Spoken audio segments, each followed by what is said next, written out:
Devin Pike with the Dallas Film Society. There are a lot of great music pieces here at the 2013 Dallas International Film Festival. One of them is I Am Not a Rock Star. It follows Marika Bornaki, at the time we joined her in the film, 12-year-old piano phenom from Russia who is groomed for success. And it sounds like the rote story over and over again, where you have to break out of the mold and you're a rebellious teenager and yet you still have all of the pressures with it. But the trick with it is the direction that the film gives and the access that Marika is giving the camera crew.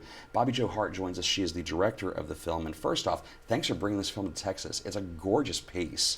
Thank you so much. I'm so excited to be here. I've always wanted to come to Dallas, so I was like, yes, I got in the festival. How did you come across Marika's story?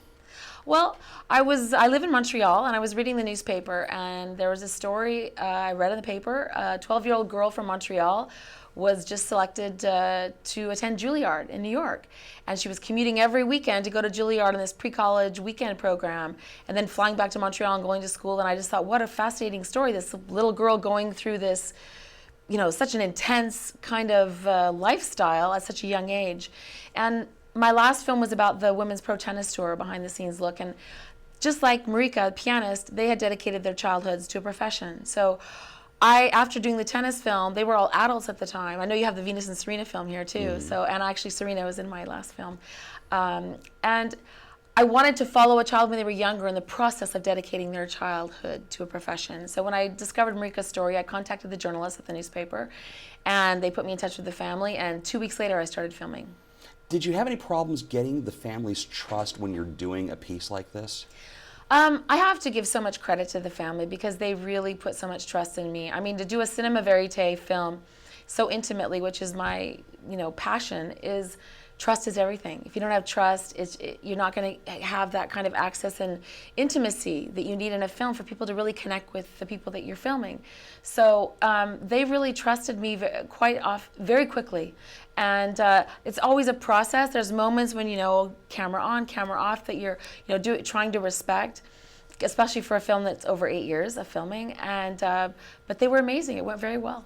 You'll notice I said the family and not Marika, because when you're on stage as much as she was, as early as she had been, and even years before you had caught up with her, it had to have been, am I guarded? Am I performing? Am I performing for the camera? How much do I let go? So how far into the process could you see that she was actually not paying attention to where you and your crew were? Well, it's interesting. We were just at Richardson Junior High School this morning doing speaking to the students, and Marika played for them. Outreach is a big part of what we're doing with the film, and one of the kids asked the same kind of question, and Marika answered, and she said, well, at first she was very, she was nervous. She wasn't sure exactly what to say, if she was supposed to be kind of acting a certain way, and I might have had to probe with a few more questions. And then she said this morning, it started to turn into a diary for her. I think after about 2 years or so, the camera would just turn on and she would speak to the camera just as if she's speaking to you and me, and in a sense a diary. And as she said, there were things that she started saying to the camera that she'd never told anyone. And it became this kind of a relationship, which was magical. Has she confided in you whether or not doing the documentary has actually helped her as a performer? She hasn't commented on that, but, well, no, actually she did. She said that all of these film festivals, the film's been at 20 film festivals or more, and going, as she said this morning, going on the red carpet, doing all of these incredible festival experiences and seeing films and being part of this and doing outreach, she said something she'd never done before. And so I think she would say that it has helped build momentum for her career, for sure. It's been a win-win in that regard. It's easy to, I say it's easy. With rock documentaries or music documentaries, there's a specific kind of way you shoot things. Your bassist sits here, your drummer sits here, you've got the angles back here.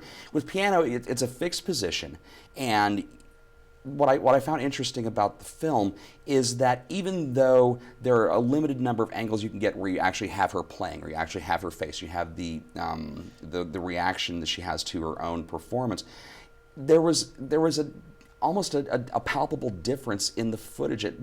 Were you struggling with that and say, I've got to come up with a new way to shoot this because I've only got 3 angles to work with normally?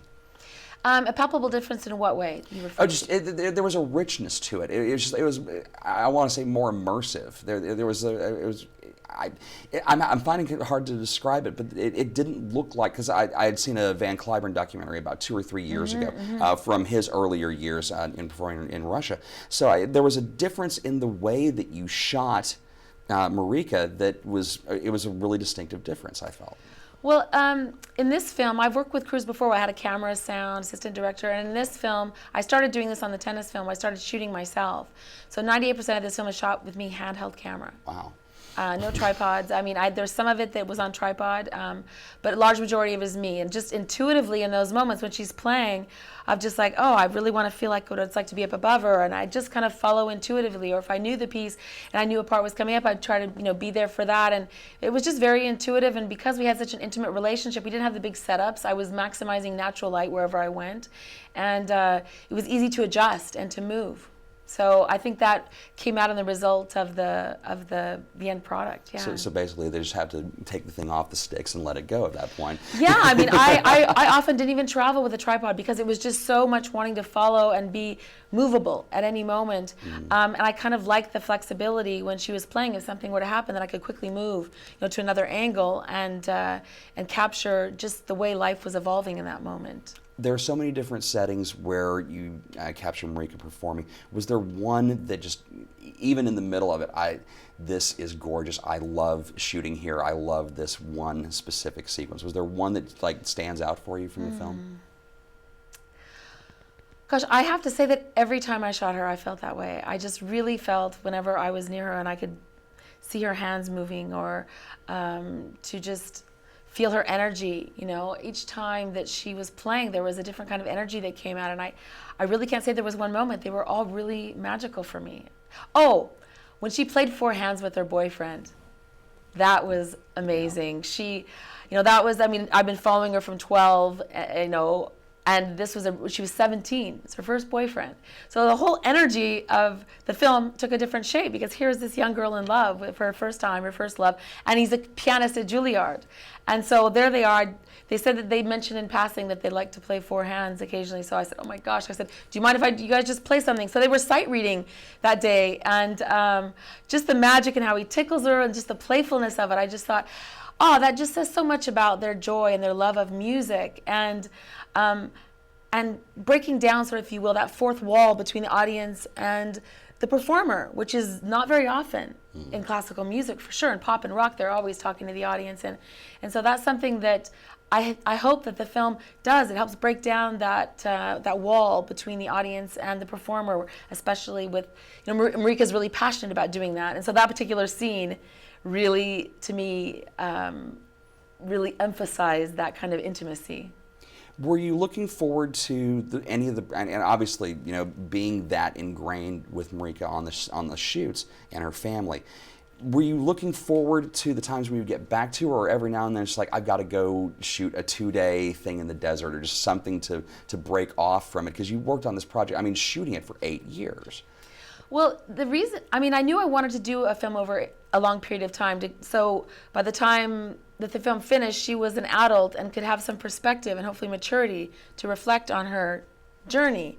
But I decided in part to do a process film at this time because I also wanted to have a baby. So I thought, I'll shoot a couple years, throw it in the closet.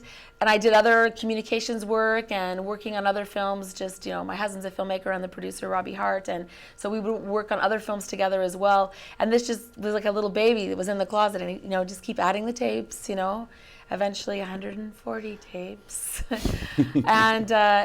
And so I did have a lot of variety, and then also raising a baby. So I got to stay home with my baby. My husband even went on a couple of shoots for me, short shoots. The Florida scene was my husband. And so, yeah, I did have enough flexibility and variety, if you will. 8 years, how many hours of footage do you think you wound up with just in rough, just on its own? There is easily 140 hours. 140 hours. We have more than that, just the family archives that we went through. But I started at one point, once I got those tapes, I just said, okay, I'm not counting anymore, because denial is a happy place. because it's a lot, and thank God, my editor, Howard Goldberg, went through that process with me. He also edited with me on my last film, the tennis film, She Got Game, and so I was really used to working with him. And on that film, we had 120 hours on the tennis film, so he was used to working with a lot of footage, but it's a lot. It's a daunting task. You mentioned that you've been to a lot of festivals with this film. Are we looking at a theatrical distribution for it? When can people who aren't at a festival see this film? Well, I mean, we had theatrical distribution in Canada. It went to various cities. We're hoping to do theatrical distribution in the States as well. So, theatrical distributors, hello, this is a great film. And we had great success at theatrical too, because Marika again would come and perform, and it was a value added, where the film transcended the screen to engage audiences in fresh ways. I really hope that happens in the States.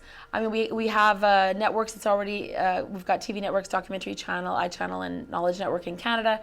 Again, we're waiting for networks in the States to come on board, but we also now have BBC4 in UK on board. We have SBS Australia, New Zealand, Norway, Netherlands, Greece, several other countries, and it's at MIP TV this week with a distributor. So I really hope that it'll have it theatrical in the States too, definitely. All right, you people paying attention in the States, get the deal done. People need to see this movie. It's gorgeous. Quit screwing around. Again, the film is called I Am Not a Rock Star. Thank you for bringing this to the festival. And I love the hat. The hat is great. Would you bring it specifically for Dallas, or it's your favorite hat to begin with, or what happened? Well, I mean, I've never been to Dallas downtown before. I've been kind of through the airports in transit, and I was on my way to San Miguel de Allende in Mexico. I went through Dallas, and I bought this in San Miguel a few years ago. And so the first time I wore it outside of Mexico was when I was transitioning through overnight in Dallas. And so it feels like it's partially Dallas, a Dallas cowboy hat. And coming to the festival, it was an excuse to wear, which it is now my favorite hat. Isn't it great? It is great, Yeah. and thank you for bringing the hat, and Thank thank you you for bringing the film, Bobbi Jo. Well, thank It's a you. pleasure to meet you. It's a pleasure to be here. Thanks. Absolutely.